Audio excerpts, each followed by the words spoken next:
Hi everybody, and welcome to Module 1, Lesson 6. You have some options here. One of the options is that you could do this along with me. As I go, you can do it. You can start it and then stop and see if you can do it without me. Or you can just do it without me and then check your answers at the end. Make sure you put your name at the top. Make sure that you put this in your home to school folder when it's done so that I can see it. All right, so the top part is multiplication facts. So multiplication facts at the top, these right here, I'm gonna have you guys do on your own. If you hadn't had a chance to watch any of the multiplication videos that are in Google Classroom, they're really a lot of fun to watch.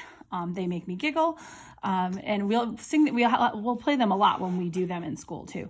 But I don't wanna do it during our math time because we know that's kind of precious as it is. So multiplication facts at the top. I'm gonna let you guys do those on your own. So I'm gonna come down here to question number 1. I'm gonna get a little closer so that you can see it. All right, so there are 20 triangles. Put them into groups of 4. How many groups are there? So sometimes these tend to be wrong, so I'm gonna double check. 1, 2, 3, 4. So 4, 8, 12, 16, 20. Okay, there's 20. It says to put them into groups of 4. Well, they kind of did that for us, but I'm going to do it because it says put them into groups of 4. That's a group of 4, a group of 4, a group of 4, a group of 4, and a group of 4. Remember, anytime if I'm going too fast, you can pause this to catch up. You can do whatever you need to make sure that you have your work done. But if I'm going too fast, you can always stop it or pause it, whichever works. So the question wants to know, how many groups do they have? Well, 1, 2, 3, 4, 5. We have 5 groups.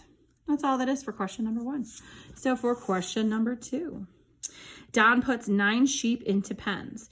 Each pen can hold 3 sheep. Circle groups of 3 to show the sheep in each pen. All right, first I'm going to count my sheep, make sure there's 9. 1, 2, 3, 4, 5, 6, 7, 8, 9. Okay. Each pen can hold 3 sheep, so there's 9 total. 3 can go in each pen. Circle groups of 3 to show the sheep in each pen. So I'm going to make groups of 3. So I'm going to do, this is a group of 3. This is a group of 3. That pen the sheep would get out of that pen. And that's a group of 3. All right, so Don needs blank pens. The pens are how many groups there are. So they need 1 group, 2 group, 3 groups, or 3 pens. He needs 3 pens.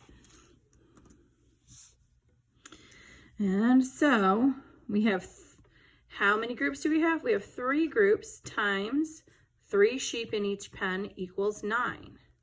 So a total of 9 sheep divided into 3 pens equals 3 sheep, 1, 2, 3 in each pen.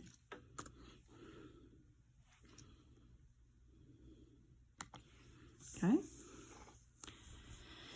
16 pumpkins are used to make pie. Each pie uses 4 pumpkins. Circle groups of 4 to show how many pies can be made. All right, so let's double check. I have 1, 2, 3, 4, 5, 6, 7, 8, 9, 10, 11, 12, 13, 14, 15, 16. I have 16 pumpkins. And I gotta use 4 for a pie. So circle groups of 4 to show how many pies can be made. So 1, 2, 3, 4, that's a pie. 1, 2, 3, 4, that's a pie. 1, 2, 3, 4, that's a pie. 1, 2, 3, 4, and that's a pie.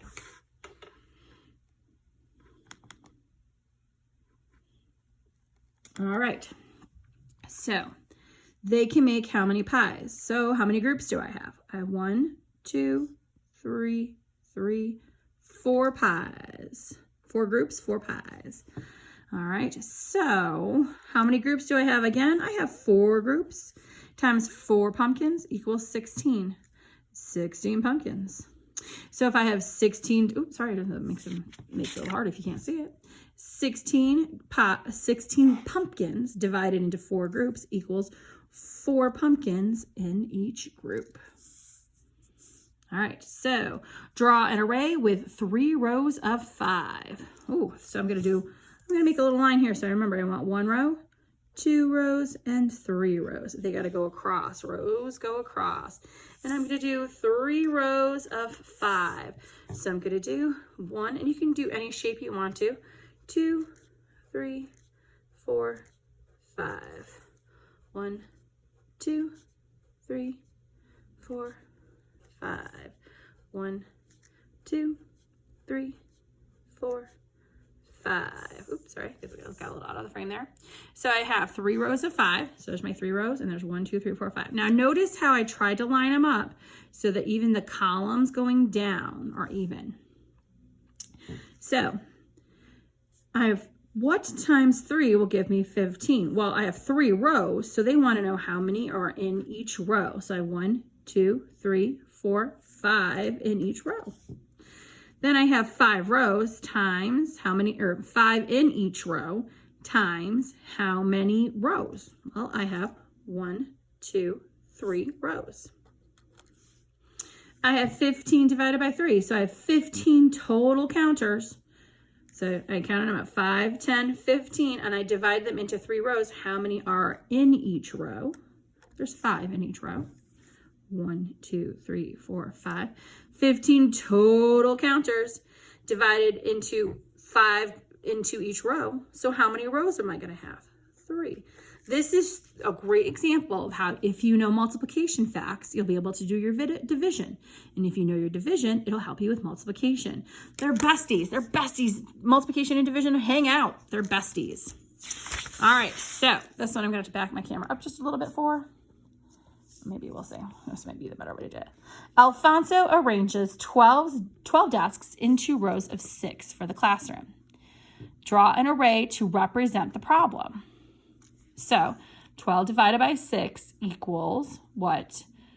Blank times 6 equals 12. So Alfonso has 12 desks. And he's going to arrange them into rows of 6 for the classroom. So I'm going to draw a row of 6. So I have 1, 2, 3, 4, 5. Oops, you can't see me. 1, 2, sorry.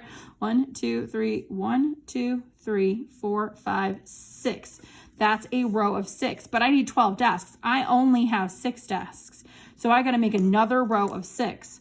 1, 2, 3, 4, 5, 6. Now remember, I like to use X's for my counters. You can use any shape. Don't be elaborate with it. It should be something simple that you can do quickly. So I have 1, 2, 3, 4, 5, 6 in my first row, 7, 8, 9, 10, 11, 12 in my next row. Do I need to make another row? No, I need a total of 12 desks. I have my 12 desks. So I have this row and I have this row. So 6 divided by 12. I have 12 divided by 6. I have 12 total desks. I have 6 in each row. How many rows am I going to have? I have 1, 2 rows. So I have 2 rows. So 2 times 6 equals 12. And again, that's how division and multiplication are BFFs. They go together. So I hope that you guys were able to do this, and I hope you enjoyed it. Make sure your name's on it. Make sure you put it in your home to school folder when it's done. Don't forget, you need to do the top on your own. So see if you can do that on your own. All right, everybody, have a great day.